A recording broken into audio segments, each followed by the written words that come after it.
আমার মামার একমাত্র ছেলে হৃদ ভাই দীর্ঘ 5 বছর পর আজ হঠাৎ মামা মামির সাথে আমাদের বাসায় পা রেখেছেন। শুনেছি ঢাকা মেডিকেল কলেজ থেকে পড়াশোনা করেছে। কত বড় হয়ে গেছেন তিনি, যেন এক পরিপূর্ণ সুদর্শন যুবক। তাদের আগমনে সবাই খুশি হলেও হৃদ ভাইয়াকে দেখে যেন মোটেও খুশি হতে পারছি না আমি। ধুকপুকে বুকে এক অন্যরকম অস্থিরতা কাজ করছিল আমার মাঝে। এই সহজ বিষয়টাও আমি সহজভাবে নিতে পারছি না। একটা প্রশ্ন মনে ঘুরপাক খাচ্ছে। সেই এক অনাকাঙ্ক্ষিত ঘটনার পর হৃদ ভাই গত 5 বছরে একবারও এই বাড়িতে পা রাখেনি। আজ বাবা মায়ের সাথে হঠাৎ করেই তার আগমন। আর বাবা মায়েরও তাদের ঘিরে কত আয়োজন। বিশেষ কোনো কারণ টারণ নেই তো। দুরু দুরু বুকে খাটের একপাশে বসে আনমনে ভাবছিলাম এসব। হঠাৎ আরিশা আপুর আগমন ঘটল রুমে। ভাবনার মাঝেই আরুষি বলে ডাক দিতেই চমকে উঠে হকচকিয়ে তার দিকে তাকালাম। আরিশা আপুকে দেখে বুকে হাত রেখে একটা স্বস্তির নিঃশ্বাস ছাড়লাম আমি।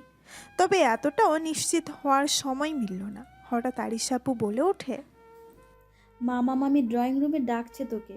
এখানে বসে কি করছিস? হৃৎপিণ্ডের বিট যেন কয়েক গুণ বেড়ে গেল মুহূর্তেই। এতক্ষণে এই ভয়টাই পাচ্ছিলাম খুব করে, কারণ ওদের সামনে যাওয়ার মানে হৃদ ভাইয়ের সামনে পড়া, যা আমি কখনোই চাই না।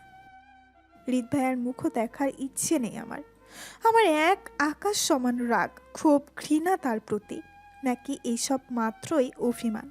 ঘৃণা করা ব্যক্তির জন্য কি বুকের ভেতর তোলপাল বয়ে যায়? আমার বইছে কেন? আজব। আমি তো তাকে খুব ঘৃণা করি, খুব। হঠাৎ আপু মুখের সামনে তুড়ি বাজাতেই বাস্তবে ফিরলাম আমি। হকচকিয়ে মুখে জোরপূর্বক একটা হাসি ফুটিয়ে বললাম, আচ্ছা চলো চাই। যাওয়ার জন্য পা বাড়াতেই আপু আমার হাত ধরে থামিয়ে দিল। কাঁধ থেকে ওড়নাটা নিয়ে মাথায় হিজাবের মতো পেঁচিয়ে বলে, লজ্জা শরম আর ভদ্রতা কি পানিতে গুলে খেয়ে ফেললি নাকি হঠাৎ? ও হ্যাঁ। অপ্রস্তুতভাবে এটা বলে আমি ওড়নাটা ঠিকঠাক করে নিলাম। মনেই ছিল না আমার উপস্থিত বুদ্ধি কি সব হাওয়া হয়ে গেল নাকি। আজব। দরজা অবধি এগিয়েই থমকে দাঁড়ালাম আমি। ভীতু মেয়ের মতো আপুর দিকে চেয়ে পড়লাম। আমার কেমন যেন লাগছে আপু।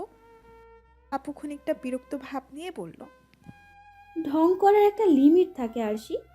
আসার পর থেকেই এমন ঢং করছিস যেন আজই তারা প্রথমবার এসেছে এ বাড়িতে। কিছু না বলে চুপ করে রইলাম আমি। আপু পুনরায় বলে, শোন, যাওয়ার পর সালাম দিয়ে কথা বলবি মামা মামির সাথে। হৃদও আছে, তার সাথেও কথা বলবি সুন্দর করে। বলেই আমার হাত ধরে হাঁটার জন্য ইশারা করতেই দুরু দুরু বুকে হাঁটা ধরলাম আমি। তাদের সামনে গিয়ে ভদ্র মেয়ের মতো সালাম দিয়ে মামা মামির সাথে কথা বললাম। ড্রয়িং রুমেই বসে আছেন সবাই। মামা মামির পাশে হৃদ ভাইয়াও বসে আছে। তার দিকে চোখ পড়তেই চোখ নামিয়ে নিলাম। পুরো শরীর যেন মৃদু কাঁপছে আমার। আপু বলল তার সাথে সুন্দর করে কথা বলতে, কিন্তু কি কথা বলবো? সে নিজেও তো কিছুই জিজ্ঞেস করছে না আমাকে। ভাবতে ভাবতেই হঠাৎ হৃদ ভাইয়ার ফোনটা বেজে উঠল। বাবা মায়ের থেকে অনুমতি নিয়ে ফোন হাতে চুপচাপ বাহিরের দিকে চলে গেল সে। দু চোখ বুজে একটা শ্বাস নিলাম আমি, যেন দম বন্ধ হতে হতেই একটুর জন্য বেঁচে গেলাম। আমি আরশি, এবার অনার্স 2য় বর্ষের ছাত্রী। শেষবার যখন হৃদ ভাই আমাদের বাড়িতে এসেছিল তখন আমি ছিলাম ক্লাস 9-এ, আর হৃদ ভাইয়া ছিল ইন্টার ফাইনাল ইয়ারে। তখন খুব ভালো একটা খুনসুটিময় সম্পর্ক ছিল আমাদের মাঝে। হয়তো আবেগের তাড়নায় তখন অজান্তেই মন দিয়ে বসেছিলাম তাকে। তখন হৃদ ভাইয়াও প্রায় আসতো আমাদের বাসায়। কিন্তু সব কিছু যেন ও থমকে দিয়েছিল 5 বছর আগের এক বৃষ্টি ভেজা সন্ধ্যায়। সেই দিনও মামি হৃদ ভাইয়াকে সাথে নিয়ে এসেছিল আমাদের বাসায়। বিকেল জুড়ে প্রকৃতি ছিল থমথমে। ছাদ থেকে কাপড় আনতে পাঠানো হলো আমায়। কাপড়গুলো নিয়ে নিচে যেতেই দাদির মুখে শুনতে পেলাম আজ বৃষ্টি হওয়ার সম্ভাবনা আছে। এই থমথমে পরিবেশ নাকি ঝুম বৃষ্টি নামার পূর্বাভাস। এক অন্যরকম আনন্দে যেন নেচে উঠল আমার মন। কারণ ছোটবেলা থেকেই বৃষ্টি আমার খুব পছন্দ, যার জন্য হৃদ ভাই আমার একটা নাম দিয়েছিল, বৃষ্টিকন্যা। সাথে বলেছিল তোর মতো বৃষ্টিপ্রেমী মেয়ে আমি দ্বিতীয়টা দেখিনি আরও। এখনও বৃষ্টি নামার সাথেই তার সেই কথাগুলো মনে পড়ে খুব। তখনই এক গোপন আর্তনাদে কেঁপে ওঠে বুকের ভেতরটা। কিন্তু সেদিন হৃদ ভাই এই বাড়িতে থাকায় মনে মনে একগাদা কথা শুনিয়েছিলাম তাকে, কারণ তিনি খুব সতর্ক করে বলে দিল আজ বৃষ্টিতে ভিজলে সোজা ছাদ থেকে ছুঁড়ে ফেলে দিবে। কিন্তু বৃষ্টির সাথে আমার প্রেম খুব গভীর হয় তার সেই সতর্কতাও কোনো কাজে আসেনি। বৃষ্টির নামতেই ছুটে গেলাম ছাদে। গুড়ি গুড়ি বৃষ্টি ফোঁটা গায়ে আছড়ে পড়তেই যেন এক অন্যরকম সুখের রাজ্যে হারিয়ে গেলাম। আকাশের দিকে মুখ করে দুই হাত দুই দিকে মেলে বৃষ্টির ফোঁটার সাথে খালি পায়ে নেচেই চলেছিলাম। আচমকাই কারো উপস্থিতির টের পেয়ে থেমে গেলাম আমি। দেখি হৃদ ভাই ছাতা হাতে দাঁড়িয়ে আছেন সিঁড়ির ঘরের পাশে। রেখে আছে কিনা বোঝা যাচ্ছে না খুব একটা, তবুও ভয় জেঁকে বসলো আমার মাঝে। যদি এখন তিনি সত্যি সত্যি আমাকে ছাদ থেকে ফেলে দেয়। কিন্তু তেমন কিছুই হলো না। খানিকটা মুচকি হেসে পড়ল। মনটা আনন্দে নেচে উঠল আমার। খুশিতে মনটা সাহসা হয়ে উঠল আচমকাই। এগিয়ে হৃদ ভাইয়ের হাত থেকে ছাতাটা নিয়ে একপাশে ফেলে দিলাম। তার এক হাত ধরে তাকেও টেনে নিয়ে আসলাম বৃষ্টির মাঝে। তখন ক্লাস 9-এর মাঝে অনেকটাই বাচ্চা প্রকৃতির একটা মেয়ে ছিলাম। বৃষ্টির মাঝে হৃদ ভাইয়ার হাত ধরে নেচে নেচে বাচ্চা মেতে মেতে উঠলাম। হিমশীতল পরিবেশের সময়টা অনেক অতিবাহিত হয়ে গেল। দুজনে কাক ভেজা হয়ে আছি পুরোপুরি। মুখশ্রী চুয়ে পানি পড়ছে টপ টপ করে। আচমকা তিনি হ্যাসকা টানে আমার নিজের সাথে মিশিয়ে এক হাতে কোমর জড়িয়ে নিলেন। পলকহীন দৃষ্টিতে চেয়ে আছে আমার বৃষ্টি ভেজা মুখের পানে। বুকটা ধুক করে উঠল আমার। হঠাৎই যেন মস্তিষ্ক শূন্য হয়ে উঠল। কিছু না ভেবে পেয়ে আবেগের বশেই আবেগটাকে প্রশ্রয় দিয়ে চোখ বুজে নিলাম। কয়েক সেকেন্ড পার হতেই আমার ঠোঁটে ঠোঁট ছুঁয়ে দিলেন তিনি। ঝাঁকুনির মতো করে সারা শরীর কেঁপে উঠল আমার। এইদিকে বৃষ্টি থামারও নাম নেই। জ্ঞান শূন্য হয়ে দু হাতে আঁকড়ে ধরলাম তাকে, যেন ঘোরের মধ্যে দিয়ে পার হচ্ছে সময়টা। প্রায় মিনিট খানেক পর আচমকাই তিনি ঠোঁট ছেড়ে ধাক্কা দিয়ে দূরে সরিয়ে দিল আমায়। কিছু না বলেই হন হন করে চলে গেল সেখান থেকে। তার হঠাৎ প্রত্যাখ্যানে অবাক হলাম খানিকটা। লজ্জা ও অপমানে আর চোখে এক পলক তাকালাম তার চলে যাওয়ার দিকে। মুহূর্তেই চোখে চোখ আড়াল হয়ে গেল সে। একবার ফিরেও তাকালো না। এবার তীব্র অপমানে মুখ থমথমে হয়ে গেল আমার। সুরেই যখন ফেলে দিবে তাহলে কাছে টেনে নিল কেন? আর কাছেই যখন টেনে নিল তাহলে এভাবে ছুঁড়ে ফেলে দিয়ে চলে গেল কেন? ছোট মস্তিষ্কে এই একটা প্রশ্নই চেপে ধরেছিল, কিন্তু উত্তর পাওয়া হয়নি। পরের দিন সকাল সকালে কলেজে অজুহাতে তিনি চলে গেলেন এই বাড়ি থেকে। সেই দিনের পর থেকে গত 5 বছর না তিনি এই বাড়িতে পা রেখেছেন আর না আমার সাথে একবারের জন্য কথা বলেছেন। যেন আমার কাছে তিনি নিজেকে পৃথিবীর সবচেয়ে স্বার্থপর মানুষের পরিচয় দিয়েছেন। তার শূন্যতা মাঝে মাঝে খুব করে কাঁদাতো আমায়। আমার মাঝে রাতের অশ্রুর কারণ হয়েছেন। তবুও ফিরে আসেননি তিনি, একবারের জন্যও না। আজ 5 বছর পর সেই মানুষটা আবার আমার সামনে।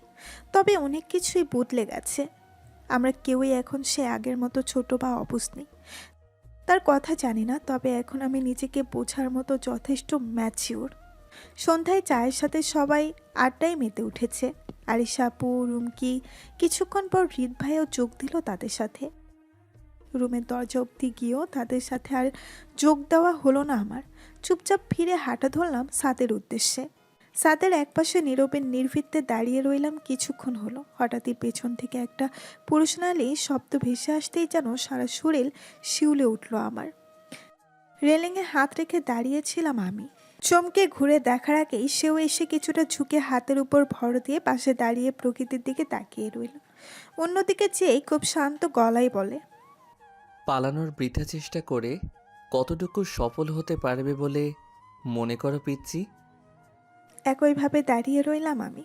কিছু সময় নিঃসুপ থেকে তার দিকে না ফিরেই বললাম, যে মুক্তি পেতে চাই সে অনেক আগেই পালিয়ে গেছে।